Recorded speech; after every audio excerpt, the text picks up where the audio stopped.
It's strange how quietly our motivation can disappear, almost like someone turned a dimmer switch and didn't tell us.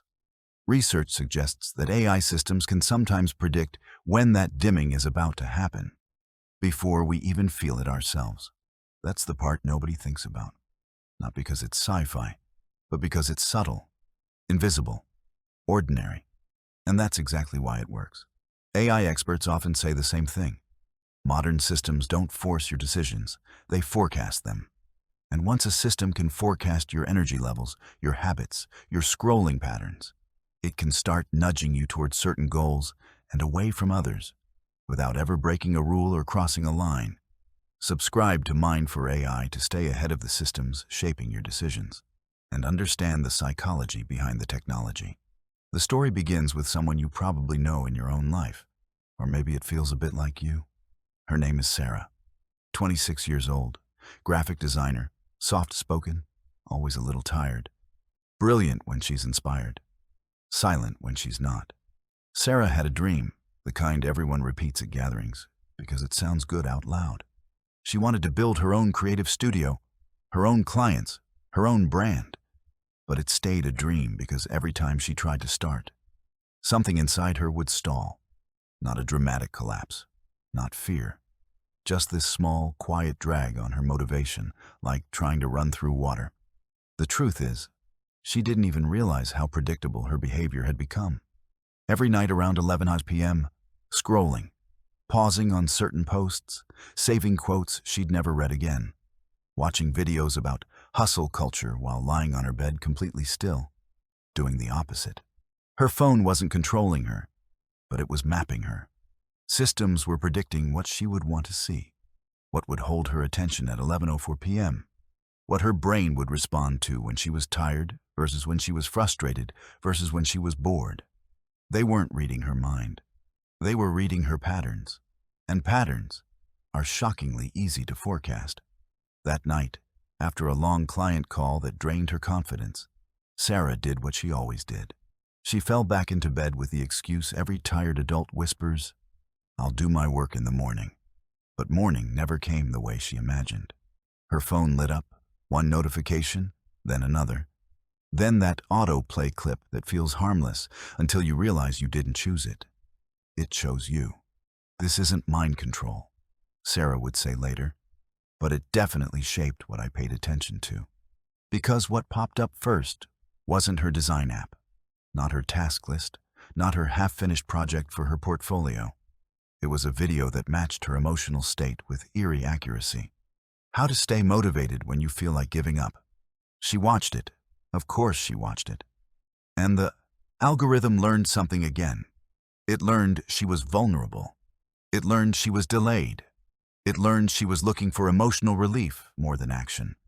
It learned she wasn't ready to work. She was ready to scroll. AI systems don't judge. They don't say, "This isn't good for you." They show you what keeps you engaged, because engagement is the only metric they follow. And engagement is rarely aligned with your long-term goals.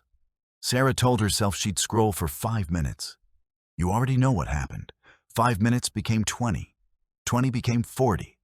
And by the time she looked at the clock and felt the guilt crash in, her brain was already drained. She didn't have the energy to design anything anymore. The app didn't do anything wrong. It didn't say, "Don't work." It simply gave her what was most statistically likely to keep her there. A prediction, a probability, a nudge. And that was enough to derail her entire night. Here's where it gets deeper and more painful. Sarah started noticing a pattern without realizing she was noticing it. Every time she tried to work on her portfolio with genuine intention, something would interrupt. And the interruption always came from a device that was supposed to help her. A suggestion, a notification, a reminder, a clip, a recommendation, a tiny digital breadcrumb placed exactly where she'd step on it. Not because someone wanted to control her motivation, but because the system didn't care about her goal. It cared about her behavior. There's a difference. AI was simply doing what it does best, predicting what action she'd take next based on the millions of people who behaved like her. Fatigue pattern, scroll. Stress pattern, scroll. Feeling overwhelmed, longer scroll. late-night solitude, emotional content for higher watch time. Sarah became predictable without ever choosing it. And once you become predictable, your motivation becomes easy to shape. One evening, she opened her design app, just once, with the intention of doing real work. But the moment she hesitated, genuinely hesitated, the system picked it up. She switched screens for half a second, and her phone flooded her with suggestions again. Her brain did the thing all brains do. It took the path of least resistance. One click, one swipe, one moment of weakness. And suddenly, she wasn't building a design portfolio. She was watching someone else live their dream on a screen while her own stayed inside her head. She convinced herself it was harmless. It's just a break. It's just a reset. It's just one night. But it wasn't one night. It was a pattern reinforced by tiny digital nudges that didn't feel like nudges at all. Late at night, she would think, I'm not lazy, so why can't I just do it? Because she wasn't fighting laziness. She was fighting predictive systems designed to keep her in a behavioral loop she didn't consent to, but also didn't resist. She didn't know AI could sometimes detect emotional fatigue through her interaction patterns. She didn't know her phone could estimate her motivation window based on her past behavior. She didn't know that the recommendations appearing at midnight were appearing because midnight was when she was most vulnerable. None of this forced her, but all of it shaped her. One night, something broke inside her, quietly, like a small crack in glass you don't notice until the whole thing shatters. She was scrolling again, and again, and again, until she looked up and realized the entire week had passed and she hadn't opened her design app once. A whole week. She looked at her screen time and felt a wave of shame that almost made her nauseous. She whispered to herself, how did this happen to me? And she didn't know who she was talking to. Herself? The algorithm? The part of her that still believed she was capable of more? The next night, she tried to break the loop. She sat at her desk, laptop open, coffee beside her, new sketchpad ready. Phone flipped face down like a boundary she wasn't used to setting. She took a deep breath, and her phone buzzed. One single vibration, one notification, not important, not urgent, not necessary, but perfectly timed. She looked at the screen and thought, if I open this, I'm done for the night. Her hand moved anyway, and that's when she realized the truth she didn't want to face. Her goals weren't being destroyed by dramatic decisions. They were being dissolved by micro-actions she didn't even notice she was taking. AI wasn't manipulating her, but it was magnifying her weaknesses. It was mirroring her attention. It was nudging her toward comfort instead of growth. It was shaping her focus without touching her freedom. And that's all it needed to do. If this hits you even a little, drop a like and comment. Sarah didn't wake up the next morning talking about motivation or discipline. She didn't have an inspirational moment. She didn't suddenly become a different person. She simply felt something new, a quiet, heavy awareness that her nights didn't belong entirely to her anymore. Something had been shaping them, not controlling, just nudging. And the nudges were enough. She sat at her desk again that evening, the same coffee mug, the same half-open sketch pad. But this time, her eyes weren't on her work. They were on her phone, not with desire, but with suspicion. She looked at it like something she trusted a little too much. AI experts describe this moment differently. One of them once said, the problem isn't that systems control your behavior. It's that they amplify your tendencies faster than you can notice them. And that was the truth hitting her now. Her motivation didn't collapse. It drifted. Gradually. Predictably. And predictability is exactly what algorithms optimize for. She picked up her phone, slowly, and did something she'd never done before. She asked herself, why is this sitting here like a magnet next to everything I want to build? It was the first time she questioned a habit instead of fighting it. The screen lit up again. A notification. Nothing dramatic. Just another tiny invitation. This time, she didn't open it. But she didn't feel strong either. She felt aware, and awareness is often where change actually begins. Not effort, not motivation, not hype. Wait, have you ever noticed that the moment you intend to do something meaningful, the world suddenly becomes loud? That's not coincidence. That's context awareness, a pattern AI systems have gotten incredibly good at predicting. Sarah wasn't thinking about neuroscience, but neuroscience was thinking about her. Most of the systems she was using operate on the same principle. Prediction error. Your brain loves patterns. AI loves patterns. And when your brain does something unexpected, like deciding to work when you normally scroll, the system reacts. It wants to reduce uncertainty. So it throws a notification, a suggestion, a quick pull back into the familiar loop. It doesn't know what your goal is. It knows what your behavior has been. And behavior is easier to predict than dreams. Sarah stared at her phone and whispered, "You're not helping me." The truth? It wasn't trying to help or harm her. It was trying to predict her. And predictions run on the past, not the future she wanted to build. She closed her eyes for a moment. Her heart felt heavy, not with drama, but with clarity. She understood something crucial. She had been living inside a momentum loop built from her own micro-decisions. AI didn't create the loop. It just reinforced it so efficiently that she mistook it for her personality. Here's where things finally shifted. She picked up her phone, went to her notifications, and turned off just one category. Not all of them, just one. A small change, barely noticeable. But micro-actionables always begin small. 5 seconds, 10 seconds, tiny behavioral edges that break predictable loops. Then she placed her phone in the drawer.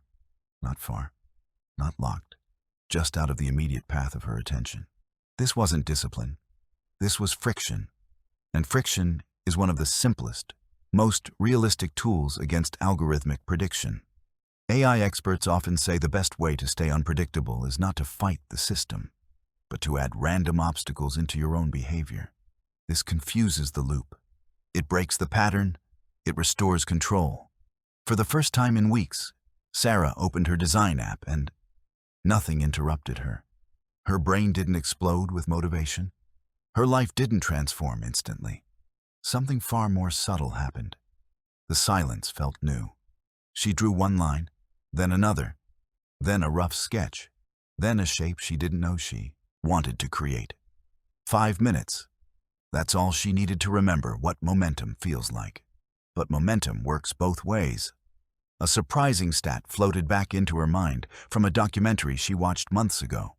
Most people don't lose motivation because they lack discipline. They lose it because their environment predicts their behavior better than they do. She never understood that line until now. Neuroscience calls this the cue behavior loop. AI calls it the engagement loop. The result is the same. Your attention goes where your patterns go. So she made a decision, a small decision, that would become a big one. She said to herself, almost whispering, "What if I make myself harder to predict?" There it was, the beginning of her identity shift. Not a superhero moment, a strategic one. She adjusted one more setting, then another. Removed a shortcut, moved an app to a different screen, turned on quiet mode for 2 hours. Nothing dramatic, just placing obstacles between her and her predictable impulses. You know what's interesting? Research suggests that when you change your environment more than your intention, your behavior changes automatically. Not through force, but through design. Sarah didn't feel powerful. She felt lighter. Like the pressure wasn't about being motivated anymore. It was about creating a digital environment where motivation had space to breathe. Then something happened that she didn't expect. Her phone didn't vibrate. No suggestions, no emotional bait, no interruption. The loop broke, not permanently, not magically, but enough to give her a quiet stretch where her mind could finally move in the direction she chose. 10 minutes became 20. 20 became a full hour. And for the first time in a long time, she created something she actually liked. She felt a spark, small, fragile, but real. Not dopamine from scrolling, dopamine from progress. Then her brain did something beautiful. It rewired the pattern. AI systems rely on predictability, but human beings, we evolve through intentional inconsistency. Do something different for 7 seconds, and your brain notices. Do it for 30 seconds, and your brain adapts. Do it for 2 minutes, and the system that predicts you starts to lose accuracy. And when prediction accuracy goes down, behavioral influence goes down with it. This is the part nobody talks about. AI loses power over the people who express deliberate randomness. Sarah wasn't trying to become unpredictable. She simply became more conscious. She looked at her day differently. She changed her morning routine slightly. She delayed one scroll by 1 minute. She started choosing discomfort on purpose, not because she enjoyed it, but because she realized comfort was the most predictable thing about her. She wasn't fighting the algorithm anymore. She was stepping outside its favorite patterns. Suddenly, the nudges didn't land the same way. The suggestions felt less tempting. The grip felt weaker. And her motivation, the one she thought she'd lost, started looking more like a muscle she just hadn't been using correctly. She learned something quietly powerful. You don't get motivation first. You get momentum first. Then momentum builds motivation. Her behavior shifted just enough that the AI predicting her behavior had to adjust. And every time she did something slightly unpredictable, the prediction model weakened. That's the real key. Not deleting apps, not disappearing from the internet, not fighting the system like a villain, just becoming slightly harder to predict. A human layer the machine can't fully map. As she kept designing that night, she felt the change, tiny but meaningful. Not control, not freedom. Something in between. Direction. By midnight, she wasn't scrolling. She wasn't searching for motivation videos. She wasn't reacting. She was choosing. That's the moment she became the kind of person AI can't fully pin down. Self-aware, intentional, reflective, and occasionally inconsistent on purpose. Not chaotic, just human. And that's when she realized something powerful. AI systems don't need you to be perfect. They only need you to be predictable. Break that, even slightly, and the influence curve flattens. Her identity shifted that night, quietly, naturally, realistically. From, I can't control my habits, to, I can control the conditions around my habits. From, I lose motivation too easily, to, my motivation is shaped by patterns, and patterns can be changed. From, I feel controlled, to, I'm finally aware. She wasn't fighting the world anymore. She was shaping her environment like someone who understood the mechanism behind it.